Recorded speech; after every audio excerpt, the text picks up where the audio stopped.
കർത്താവായ യേശുക്രിസ്തുവിൻ്റെ നിസ്തുല്യ നാമത്തിൽ സ്നേഹവന്ദനം.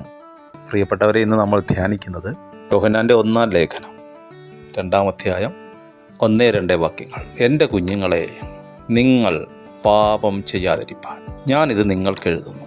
ഒരുത്തൻ പാപം ചെയ്തുവെങ്കിലോ, നീതിമാനായ യേശുക്രിസ്തു എന്ന കാര്യസ്ഥൻ നമുക്ക് പിതാവിൻ്റെ അടുക്കലുണ്ട്. അവൻ നമ്മുടെ പാപങ്ങൾക്ക് പ്രായശ്ചിത്തമാകുന്നു. നമ്മുടേതിന് മാത്രമല്ല, സർവ്വലോകത്തിൻ്റെ പാപത്തിനും തന്നെ. വളരെ ആശ്വാസകരമായ, ഏറ്റവും ആശ്വാസകരമായ ഒരു വചനം. ഒരു മനുഷ്യൻ ദൈവത്തോട് പാപം ചെയ്യുമ്പോൾ അവൻ്റെ അകത്ത് സത്യമുള്ളത് കൊണ്ട്, അവൻ കർത്താവിനെ സ്നേഹിക്കുന്നത് കൊണ്ട്, അവൻ ആദാമിനെ പോലെ ഒളിച്ചു നടക്കുകയാണ്. തെറ്റിദ്ധാരണ കൊണ്ടാണ്, സ്വന്തം ബുദ്ധിയിൽ ആശ്രയിക്കുന്നതുകൊണ്ടാണ്. അകത്തുനിന്ന് വരുന്ന ശബ്ദം, ദൈവം നിന്നെ വെറുക്കുന്നു, ദൈവം ഇനിയും നിന്നെ സഹിക്കുകയില്ല, ഇതെത്ര പ്രാവശ്യമായി, ഇനി നീ ദൈവത്തിന് കൊള്ളാവുന്നവനല്ല എന്നുള്ള ശബ്ദങ്ങൾ കേട്ടിട്ട് അവൻ പോയി ഒളിക്കുകയാണ്. ബൈബിൾ മൊത്തം പരിശോധിച്ച് പാപം ചെയ്യാതിരിക്കാനൊരു ഫോർമുല കർത്താവേ നീ പറഞ്ഞില്ലല്ലോ. അങ്ങനൊരു ഫോർമുല ഉണ്ടായിരുന്ന ഈസി ആയിരുന്നില്ലേ? പാപം ചെയ്യാതിരിക്കാൻ ഇന്നത് ചെയ്താൽ മതി. ദൈവത്തിൻ്റെ സ്വരൂപത്തിലും സാദൃശ്യത്തിനും സൃഷ്ടിച്ച ദൈവത്തിന് അത്ഭുതകരമായ സൃഷ്ടി, അനന്ത സാധ്യതകളുള്ളൊരു മനുഷ്യൻ, അവനൊരു ഫോർമുലയിൽ ഒതുക്കാൻ പറ്റുമോ? യഹോവയുടെ പുസ്തകത്തിൽ അന്വേഷിച്ച് വായിക്കണം. അങ്ങനെ വായിച്ച് ധ്യാനിച്ച അനുഭവങ്ങളിലൂടെ ഒരുത്തൻ അവന് വേണ്ട ഫോർമുല കണ്ടെത്തും. അവൻ്റെ കൂട്ടുകാരനെ ഇവന് സഹായിക്കാം, പക്ഷെ ആ കൂട്ടുകാരൻ അവന് വേണ്ട ഫോർമുല കണ്ടെത്തും.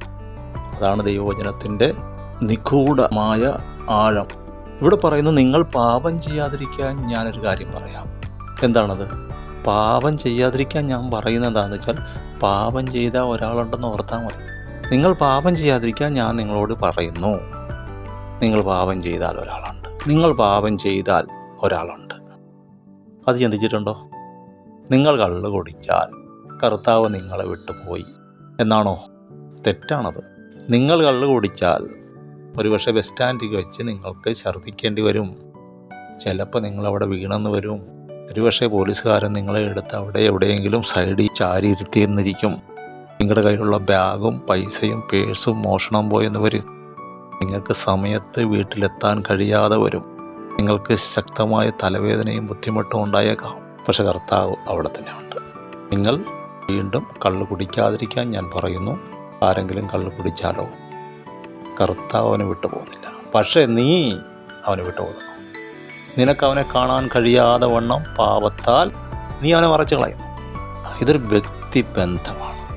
വീണ്ടും ജനിച്ച ഒരുത്തൻ, കർത്താവായ യേശുവിൻ്റെ നാമത്തിൽ വിശ്വസിച്ച് സ്നാനപ്പെട്ട, പരിശുദ്ധാത്മാഭിഷേകം പ്രാപിച്ച ഒരുത്തൻ, അവിടെ ഒരു റിലേഷൻ സ്റ്റാർട്ട് ചെയ്യുകയാണ്.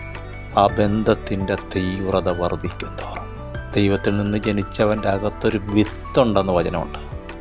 അതെ, യേശു കർത്താവ് പറഞ്ഞു, ഞാൻ തീയിടാനാണ് വന്നത്, അതിപ്പോഴേ കത്തിയെങ്കിൽ കൊള്ളായിരുന്നു. അപ്പോൾ ഒരു തീപ്പൊരി നിങ്ങളുടെ അകത്ത് വീണിട്ടുണ്ട്. അതുകൊണ്ട് നിങ്ങൾക്ക് സഹോദരങ്ങളോട് സ്നേഹമുണ്ട്, കർത്താവിൽ വിശ്വാസമുണ്ട്. പക്ഷേ പൂർണ്ണമായിട്ടും കർത്താവിനെ ഫോളോ ചെയ്യാൻ പറ്റുന്നില്ല. പക്ഷേ നിരാശപ്പെടുകയല്ല വേണ്ടത്. ആ തീപ്പൊരി നാളെ കത്തട്ടെ. സഭായോഗങ്ങളെ മുടക്കരുത്, പ്രാർത്ഥന ഉപേക്ഷിക്കരുത്, വചനധ്യാനം മുടക്കരുത്. ഇപ്പം നിങ്ങൾ നിങ്ങളുടെ ബലഹീനതയല്ല നോക്കേണ്ടത്. നിങ്ങൾ ഈ തെറ്റൊക്കെ ചെയ്തിട്ടും നിങ്ങളെ വിട്ടുമാറാതെ നിൽക്കുന്ന, നിങ്ങളുടെ വെൽഫെയർ ആഗ്രഹിച്ച്, മേലിൽ നിങ്ങൾ തെറ്റ് ചെയ്യരുതെന്ന് ആഗ്രഹിച്ച് നിങ്ങളുടെ അടുത്ത് നിന്ന് നിങ്ങളുടെ മേൽ കൃപ ചൊരിയുന്ന അവൻ്റെ മുഖത്തേക്ക് നോക്കുക. ബൈബിൾ വായിക്കുമ്പോൾ അങ്ങനെ ഒന്ന് വായിച്ചേ. ഇപ്പോൾ നമ്മൾ തെറ്റ് ചെയ്തിട്ട് നമ്മുടെ അകത്തുനിന്ന് വരുന്ന കുറ്റബോധത്താൽ ബൈബിൾ വായിക്കുമ്പോൾ നമുക്ക് നെഗറ്റീവ് തോട്ടാണ് കിട്ടുന്നത്. കോപിഷ്ഠനായ, വെറുക്കുന്ന ഒരു ദൈവത്തെയാണ് നമ്മുടെ ബുദ്ധി നമുക്ക് പറഞ്ഞു തരുന്നത്. അങ്ങനെയല്ല സത്യം.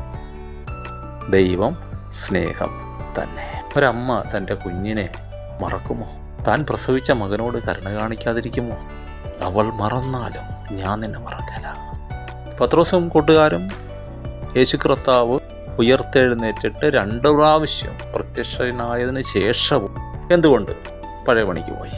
നമുക്ക് ഉപകാരത്തിന് എഴുതി വെച്ചിരിക്കുകയല്ലേ. അപ്പോൾ ഇവർ തലേ ദിവസം രാത്രി പോയി, രാവിലെ വന്നപ്പോൾ കർത്താവ് കടൽത്തീരത്ത് നിൽക്കുന്നത്. അങ്ങനെയാണോ? അങ്ങനെയല്ല.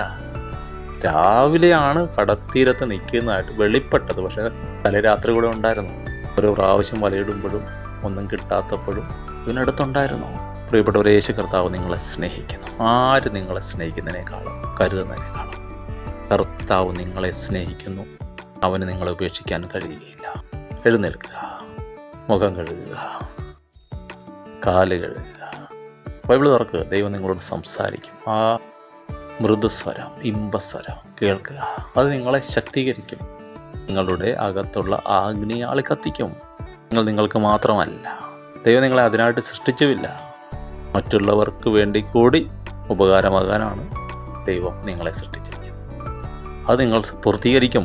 ധൈര്യമായിരിക്കുക. യേശുവിൻ്റെ നാമത്തിൽ ഞാൻ അനുഗ്രഹിക്കുന്നു. ആമേൻ.